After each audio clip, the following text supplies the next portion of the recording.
पाकिस्तान के सियासी हालात वहां की आर्मी के हाथ की कठपुतली हैं।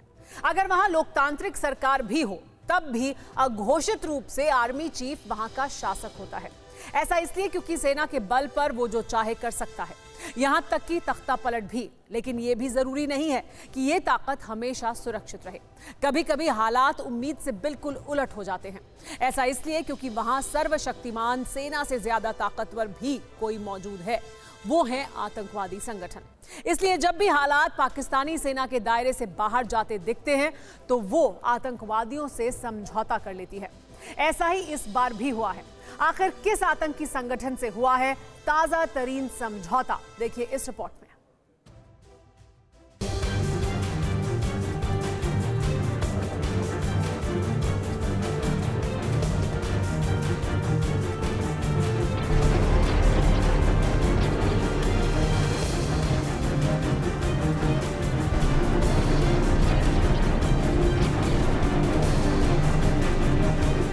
16 दिसंबर 2014, पेशावर, पाकिस्तान।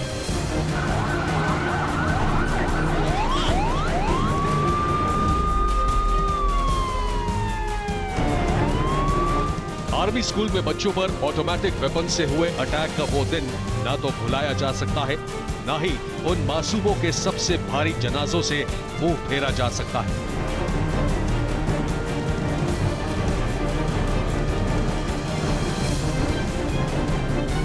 उस दिन सुबह करीब 10:30 बजे सिक्योरिटी फोर्स की पोशाक में 7 आतंकवादी स्कूल में पिछले दरवाजे से दाखिल हुए थे।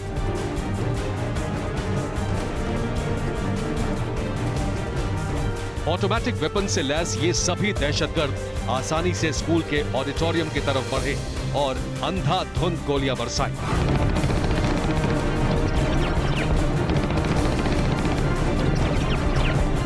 और फर्स्ट एड ट्रेनिंग के लिए इकट्ठा बच्चों को नसीब हुआ तो सिर्फ कफन।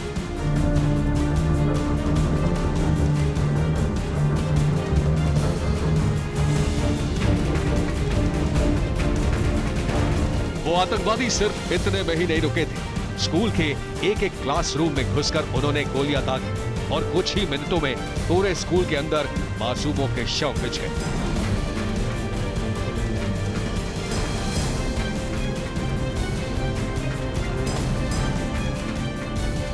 वो तब तक गोलियां बरसाते रहे जब तक कि मासूमों के शरीर के चीथड़े ना बिखर जाएं।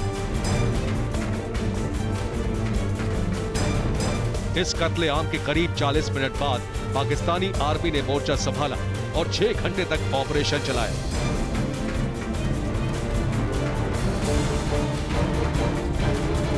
लेकिन तब तक दुनिया को दहला देने वाले इस अटैक में 148 लाशें मिल चुकी थी।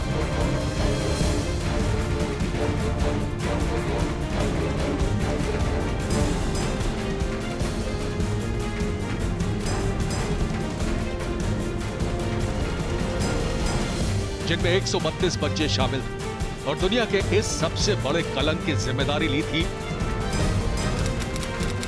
टेररिस्तान के आतंकी संगठन तहरीक-ए-तालिबान पाकिस्तान।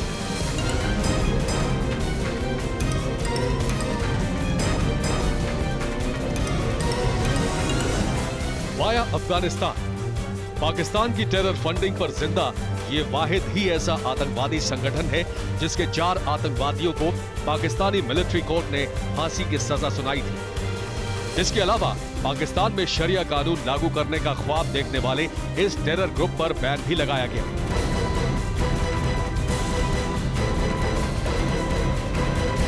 लेकिन जो मुल्क आतंकवाद का जनक हो, उसकी दहशत से दुश्मनी कब तक रहती? तालिबान और हक्कानी नेटवर्क के जरिए तहरीक-ए-तालिबान पाकिस्तान ने फिर पैर जमाए और सब कुछ पहले जैसा हो गया।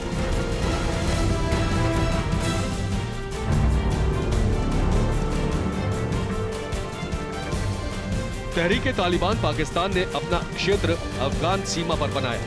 टीटीपी ने धीरे धीरे पाक अधिकृत कश्मीर तक प्रसार भी किया और फिर खैबर पख्तूनख्वा में तहरीक-ए-तालिबान पाकिस्तान मजबूत भी हो गया।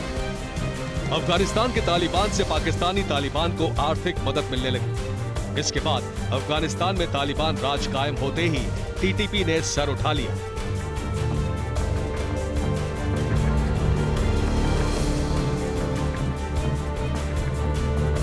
अफगानिस्तान में हालात बदलने के अब 1 साल पूरे हो चुके हैं और पाकिस्तान में भी राजनीतिक हालातों में बड़ा बदलाव आ गया है। इसलिए तहरीक तालिबान पाकिस्तान का दखल भी आतंक पोषण के इन 2 इलाकों में बढ़ गया।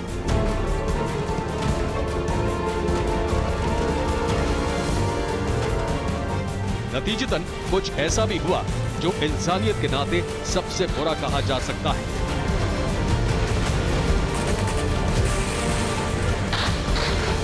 लेकिन अच्छी बात यह है कि इस नए घटनाक्रम के कारण पाकिस्तान की आतंक परस्ती फिर से दुनिया के सामने आ गई।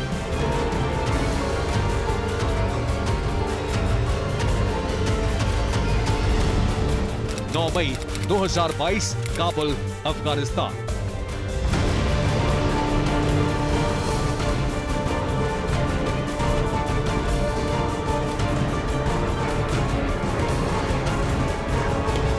पाकिस्तान दुनिया का इकलौता ऐसा मुल्क है जिसकी फौज न सिर्फ मुल्क चलाने के लिए सरकार सिलेक्ट करती है, बल्कि आतंकवादियों से भी बिना हिचकिचाए सीधे ताल्लुक रखती है।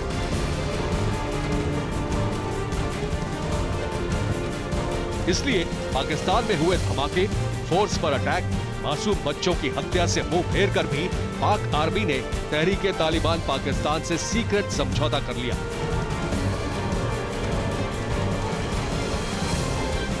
अफगानिस्तान में तालिबान की मदद करने के बाद पाकिस्तान को लग रहा था कि तालिबान टीटीपी पर पाबंदी लगा देगा, लेकिन इसके उलट तालिबान ने टीटीपी के हजारों सदस्यों को जेल से रिहा कर दिया। पाकिस्तान के पास अब समझौते के अलावा और कोई विकल्प बाकी ही नहीं रह गया था। इसी वजह से काबुल में एक सीक्रेट समझौते पर हस्ताक्षर कर लिए गए। अब पाकिस्तानी सेना और आतंकवादी संगठन तहरीक तालिबान पाकिस्तान के बीच मई में हुआ समझौता लीक भी हो गया है। इमरान सरकार गिरने के बाद शहबाज सरकार के विदेश मंत्री बिलावल भुट्टो ने ही इसका खुलासा किया है, जिसमें बताया गया है कि मई के अंत में सीक्रेट डील का विवरण मिला है और संसद को इस बारे में जानकारी होनी चाहिए।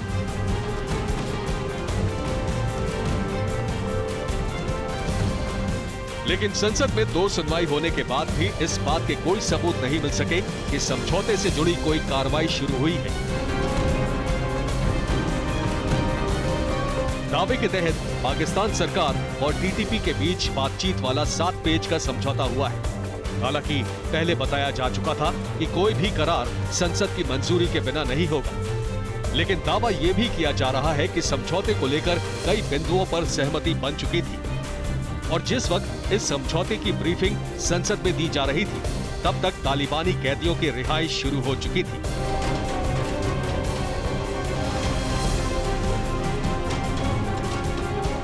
दावा यहां तक किया जा रहा है कि तहरीक तालिबान पाकिस्तान के 2 शीर्ष कमांडर्स मुस्लिम खान और महमूद खान को भी गुप्त रूप से रिहा कर दिया गया है, जबकि इनमें मुस्लिम खान को 31 नागरिक और जवानों की हत्या के जुर्म में मौत की सजा मिल चुकी है।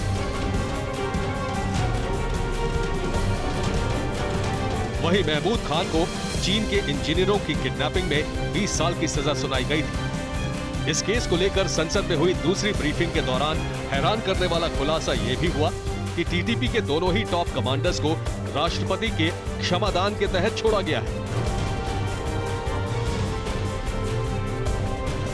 सवाल यह है कि आखिर पाकिस्तान के अमन के दुश्मनों से पाकिस्तान की पूर्व सरकार ने समझौता क्यों किया?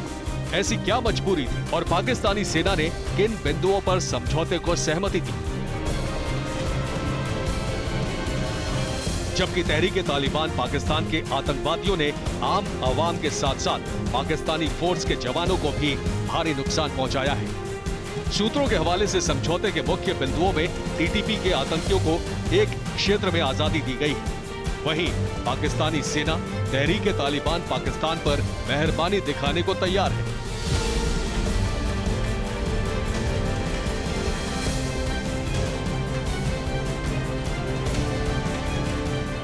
शुरुआती खुलासे के मुताबिक पाकिस्तान आर्मी टीटीपी पर लगे प्रतिबंध हटाने को राजी हो गई है। टीटीपी के आतंकवादियों को हथियारों के साथ घूमने की आजादी पर विचार हो रहा है। इसके अलावा मलकंद में शरिया कानून लागू करने के फैसले पर भी पाकिस्तान आर्मी के थिंक टैंक अभी सोच विचार कर रहे हैं। हालांकि समझौते के तहत फिलहाल टीटीपी के आतंकवादियों को पूरे पाकिस्तान में बिना हथियार घूमने की आजादी मिल चुकी है। दावा है कि इस समझौते का कारण सिर्फ इतना है कि आर्थिक मंदी से गुजर रहे पाकिस्तान में सियासी संकट के बीच टीटीपी से लड़ने का जोखिम कोई नहीं उठाना चाहता। इसलिए पाकिस्तानी फोर्स और सरकार ने जंग में वक्त, पैसा और बारूद बर्बाद करने से बेहतर डील करने के लिए पहल की। पाकिस्तान सरकार की आर्थिक हालत ऐसी नहीं है कि वो आतंकवादियों का समर्थन कर सके या फिर आतंकवादी संगठनों को फंडिंग दे सके। इसके अलावा एफएटीएफ की तलवार भी पाकिस्तान पर लगातार लटकी हुई है। लेकिन इसके बावजूद पाकिस्तान इतना आगे बढ़ चुका है आतंकवाद के समर्थन में कि इससे पीछे भी नहीं हट सकता, और इसी वजह से सीक्रेट समझौता करना ही पाकिस्तान ने बेहतर समझा। लेकिन सवाल अब भी डील के मुख्य बिंदुओं पर अटका है। क्या टीटीपी को आजादी देकर पाकिस्तान में अमन कायम किया जा सकेगा, या फिर तहरीके तालिबान पाकिस्तान के आतंकवादियों को दहशत फैलाने की खुली छूट मिल जाएगी?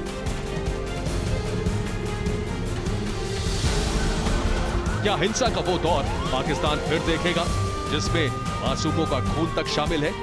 हर आशंका का जवाब मुख्य बिंदुओं के दायरे में समझिए।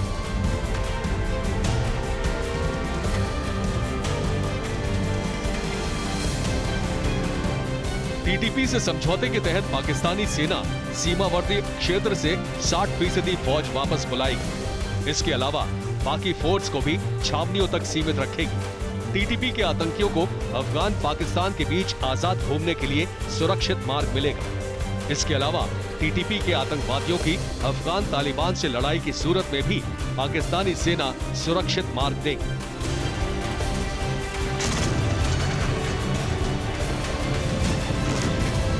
मतलब हालात पूरी तरह साफ और पारदर्शी हैं। टीटीपी के साथ पाकिस्तानी फोर्स की सीक्रेट डील हुई है, जिसके तहत सरकार के साथ भी कई मुद्दों पर सहमति बन चुकी है, और ऐसा इमरान खान सरकार के वक्त बने हालातों से सबक लेकर किया गया है। दरअसल एएनपी के नेताओं का दावा था कि इमरान खान की पार्टी पीटीआई के पूर्व नेशनल असेंबली अध्यक्ष कैसर समेत कई नेता टीटीपी को सुरक्षा के लिए फिरौती दे रहे थे। ऐसा इसलिए किया जा रहा था क्योंकि खैबर पख्तूनख्वा प्रांत के फाटा और मलकन डिवीजन में टीटीपी का कब्जा था, और इस कब्जे को विस्तार भी मिल रहा था।